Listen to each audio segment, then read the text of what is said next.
Y ahora, para completar las reacciones de desempeño, vamos a estudiar la reacción de desempeño para un flujo pistón, para un reactor de flujo pistón. En este tenemos de nuevo una entrada, salida, la reacción, y como se estudia en estado estacionario no hay acumulación. La entrada de A va a ser igual a FA, la salida de A va a ser igual a FA más un diferencial de FA. Por lo tanto, considerando la entrada y la salida, va a ser igual a entrada igual a FA, la salida FA más DFA, y la reacción sería la reacción en el diferencial de volumen en donde se lleva a cabo esta reacción. Agrupando los términos, me queda que, bueno, DFA va a ser igual a D, DFA0 por 1 menos XA. Esto es igual a FA0 de XA, esto para poder sustituir el DFA. Y de esta manera, FA0 de XA es igual a menos RA de B. Al sustituir este término, nos queda esta ecuación. Esta sería la ecuación de desempeño para un reactor de flujo pistón. Ahora vamos a sustituir ciertos términos para tener una ecuación ya directa para las reacciones. Este es el flujo pistón, recuerden. Entonces nosotros lo que tomamos es un diferencial de volumen, que es donde se está llevando a cabo la reacción. Entra FA y está saliendo FA más DFA, lo que haya avanzado la reacción en el diferencial de volumen. A la entrada tenemos un CA0, FA0, y a la salida vamos a tener un CAF, FAF, y bueno, una conversión inicial de 0, una conversión final y los volúmenes de alimentación. Vean que la conversión va avanzando a lo largo de todo el tanque. O sea, conforme vamos tomando diferentes volúmenes, vamos teniendo una mayor conversión. Por lo tanto, la conversión que se da en este punto es diferente a la que se da en este punto. Y si la reacción es para el caso de segundo orden, entonces será muy diferente aquí, en donde la concentración es elevada, aquí donde la concentración es más baja. Lo que tendríamos entonces es que en el volumen diferencial nosotros tenemos también un avance diferencial de la conversión. De acuerdo a nuestra ecuación diferencial, ahora para poderla resolver, entonces la integramos y nos queda que la integral de 0 a b de db f a 0 es igual a la integral desde 0 hasta x a f de x a sobre menos ra. En el caso de que la densidad sea variable, lo que nosotros vamos a tener, o sea que para cualquier cambio fraccional en el volumen, tendríamos que B sobre F a 0 es igual a tau sobre C a 0 igual a la integral de 0 a x a f de x a menos RA. Y tau sería igual a B sobre B0 igual a B C a 0 sobre F a 0 igual a este término. Esto, como les digo, para cualquier cambio fraccional en el volumen, que podríamos reescribirlo de esta forma.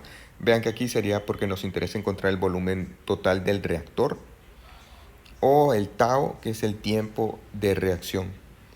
En el caso de que el cambio fraccional del volumen sea igual a 0, entonces siempre esta parte nos queda B sobre F a 0 igual a tau sobre C a 0. Les recuerdo, dependiendo de lo que uno quiera obtener. En este caso nos gustaría tener el volumen o la concentración, los moles iniciales. En este caso es cuando queremos obtener el tiempo de reacción. Entonces sería igual a este término, pero ahora, debido a que el volumen es constante, podemos emplear concentraciones en vez de conversiones. Nos quedaría igual a menos 1 sobre C a 0, integral de C a 0 a C a F de CA sobre menos RA. Que también, ya despejado para tau, como el C a 0 pasa al otro lado, nos quedaría la integral de C a 0 C a F de CA sobre menos RA.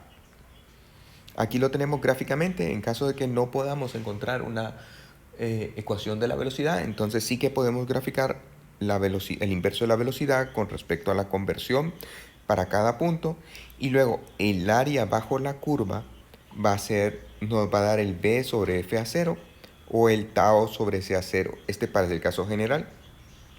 En el caso de que tengamos una densidad constante, entonces podemos graficar el inverso de la velocidad con respecto a la concentración, en donde iríamos desde la CA0 hasta CA, y el área bajo esa curva nos daría el tau, que también nos estaría dando la información del B sobre el volumen de alimentación y adicionalmente el CA0B sobre FA0.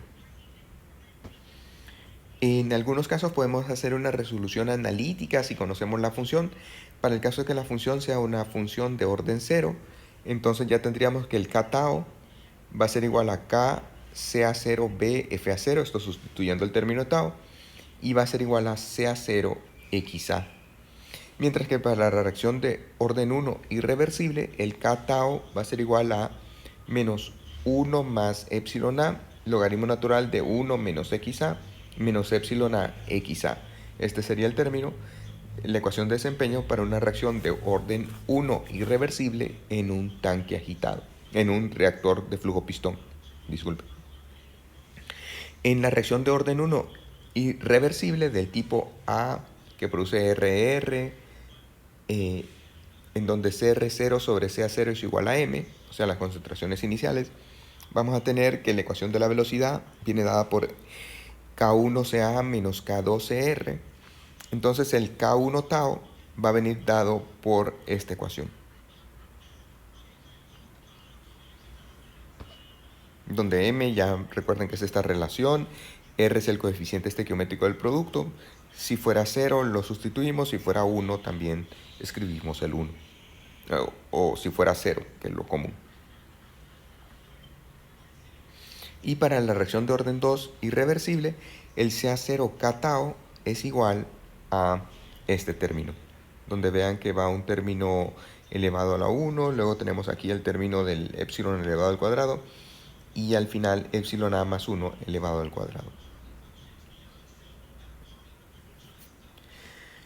En los reactores también siempre hemos hablado del tau, del espacio-tiempo, que tau es el tiempo necesario para tratar un volumen de reactor, B sobre V0, CA0B sobre FA0. Sin embargo, también existe, en todos estos casos, consideramos que el volumen de alimentación permanece constante. Mientras que existe también un T, tiempo de residencia, T barra, tiempo de residencia medio del material del reactor, en donde el volumen de alimentación varía. Esto, como un ejemplo, ¿recuerdan que hicieron un problema de las palomitas de maíz? En donde el volumen varía a lo largo. Entonces vamos a tener que, tenemos que hacer una integral en donde se dé esa relación de cómo varía el B con respecto a la conversión. Entonces nos quedaría igual a CA0, integral de 0 a XA, de XA menos RA por 1 más epsilon A XA. Aquí está la situación. Vean que en cuanto a la situación podría ser que nosotros estamos alimentando 1 litro por minuto, permanece a ese volumen dentro del reactor y hasta que sale es que cambia a 28 litros por minuto. Entonces, si el volumen es igual a 1 litro, lo que tardaría sería 1 minuto en atravesar nuestro tanque. Sin embargo, si al alimentarlo se expande inmediatamente al solo entrar, entonces ya el volumen de alimentación no sería 1 litro por minuto, sino que sería 28 litros por minuto, con lo cual nos llevaría prácticamente que el tau sería de 2 segundos. Ahora, y siendo este el caso más normal, entonces tenemos que va aumentando el volumen a lo largo del tanque. No es ni 1 ni 28, sino que va variando a lo largo del tanque. En este caso tendríamos que emplear el tiempo de residencia y adicionalmente encontrar la función de cómo va la conversión a lo largo del tanque. Y con eso hemos concluido esta parte de ecuaciones de diseño. Les pido que vean la tabla 5.1 y 5.2, en donde es un resumen de las diferentes ecuaciones de diseño para los dos tipos de tanque. Recuerden que para un reactor a tandas, las ecuaciones son iguales que para un reactor continuo, para un reactor de flujo pistón. Eso cuando el epsilon es igual a 0. Ya si el epsilon no es igual a 0, las ecuaciones no son iguales. Y les pido que hagan estos problemas. 1, 2, 3, 4, 5, 6, 7, 8. Y este que es para 2 personas, 10. Esto para los de la clase de la mañana, que hagan los 10. Los de la clase de la tarde, escojan los 4 que les parezcan.